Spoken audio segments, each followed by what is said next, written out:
Nous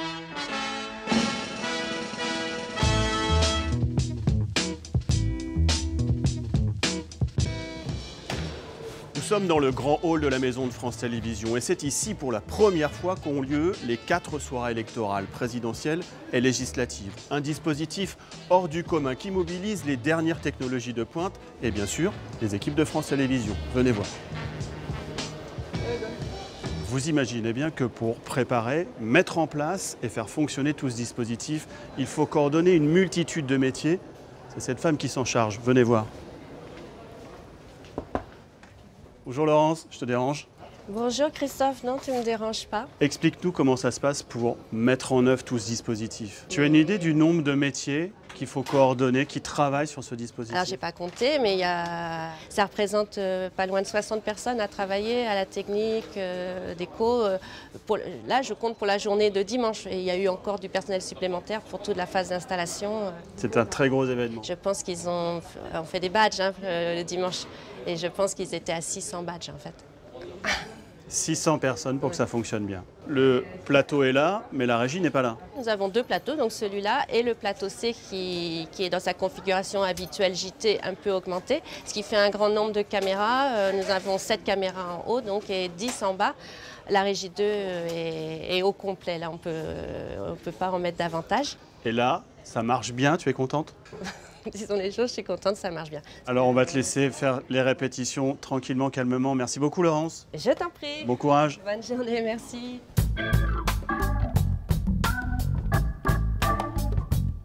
Une des particularités de ces soirées électorales ici dans le grand hall de la Maison de France Télévisions, ce sont ces images en réalité augmentée monumentales. Venez voir comment ça se passe.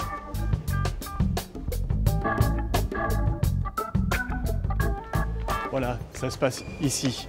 Salut Victor, je te dérange? Bonjour Christophe. Est-ce que tu peux nous expliquer comment ça fonctionne, ces immenses plaques ERA qui sont affichées ici?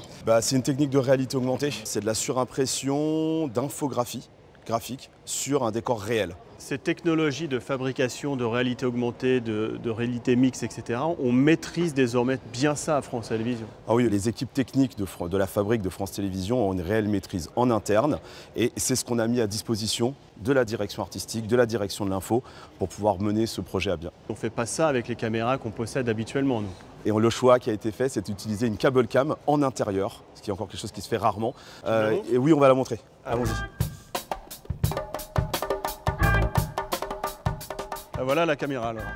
La fameuse cable cam, elle a des gyroscopes de stabilisation et en même temps, il nous envoie des données de tracking. Et ça nous permet, nous, d'un point de vue informatique et graphique, de placer nos caméras virtuelles au même endroit, avec la même focale, et donc de surimprimer des objets en réalité augmentée, comme s'ils étaient vraiment au même endroit que la caméra réelle. Et c'est juste ces petits câbles-là qui la tiennent partout dans l'espace du grand hall? Exactement. On l'a déjà utilisé sur le tournoi Destination au Stade de France, toujours avec la fabrique. Et c'est de par cette expérience qu'on a pu plus facilement proposer cette gamme de produits en intérieur, ce qui est quand même une première.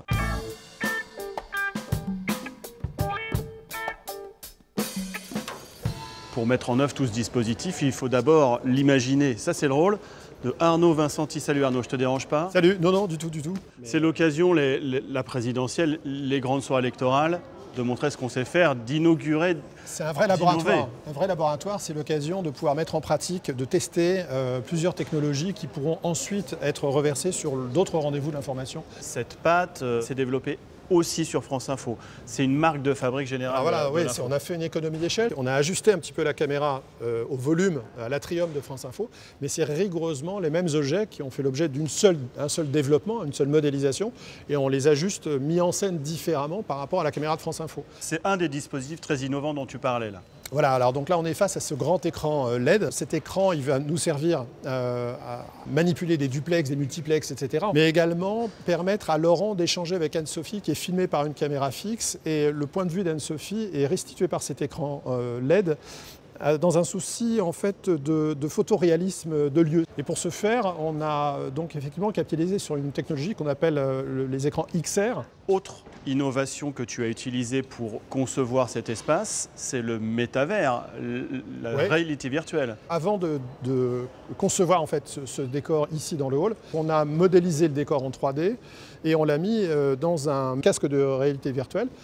Et on a pu être en immersion à 180 degrés et pouvoir par exemple ajuster, vous voyez, la distance avec le prompteur. Oui, c'est ça. Ça a été fait dans le métavers, on a regardé, on s'est mis là. Est-ce que j'ai assez d'acuité visuelle pour lire le prompteur, etc. Quel est le principe de ce dispositif? Il y a un coup de billard à deux bandes, on va dire. D'abord, pour le téléspectateur, c'est en toute transparence montrer les équipes au travail, montrer le backstage, montrer les caméras, etc.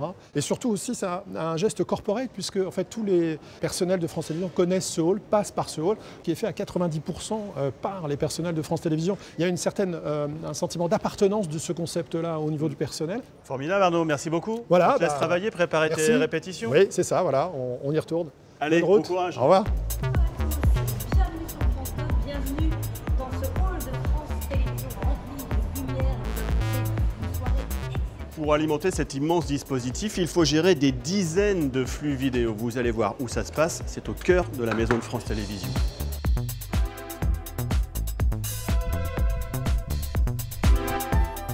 C'est là, nous y sommes. Venez voir. Bonjour Bruno, est-ce que je peux te déranger quelques instants? Bonjour Christophe. On est où ici? On a dalle de France Télévisions au siège. C'est le point d'entrée des signaux de France Télévisions, à peu près 400 signaux. 400 signaux, ça veut dire 400 flux vidéo qui arrivent ici. Absolument. On retrouve les fibres optiques avec les opérateurs de télécommunications, les institutions comme l'Élysée, Matignon ou l'Assemblée nationale. On retrouve également tout ce qui est réception satellite. On a 15 antennes sur le toit du siège qui nous permettent de recevoir une centaine de chaînes en permanence. Combien il y a de flux pour les soirées électorales ici? On établit 80 liaisons au total pour les chaînes de France 3, France 2 et France Info durant toute la journée. 25 duplex en satellite, 25 duplex en système 4G et puis une trentaine en fibre optique pour alimenter les duplex de France Info et de France 3. Où arrivent tous ces flux vidéo? Techniquement dans la salle des machines à côté. Tu peux me montrer? Bien sûr.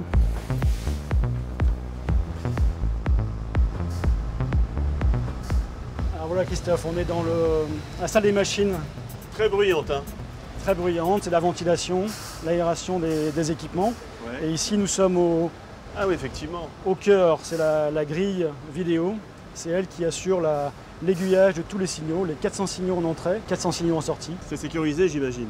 Absolument, c'est quelque chose qui est sanctuarisé et protégé, et donc ça assure toute la sécurité du système. Merci Bruno. Merci à toi. Voilà, vous savez tout sur les coulisses de ce dispositif électoral exceptionnel. Vous le voyez, les présentateurs sont désormais ici pour les dernières répétitions. Alors à partir de maintenant, silence. 2, 1, top à vous. Top. Allons-y.